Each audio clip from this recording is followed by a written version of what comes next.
Hey guys, in this video I'm going to show you how to view your gift history on Audible.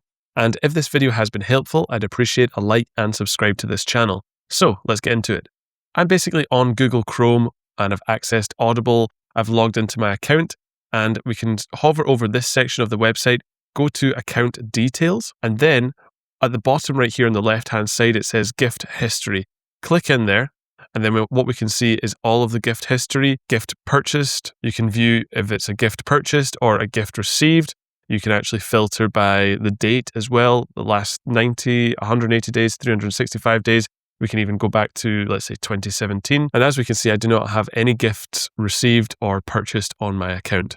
But if you want to access the gift center, you can hit this orange button and go to the Audible Gift Center. So guys, this has been another video for the My Tech Mastery YouTube channel. If it's been helpful, I'd appreciate a like and subscribe. And if you do have any questions or comments, leave them down below. Thanks very much.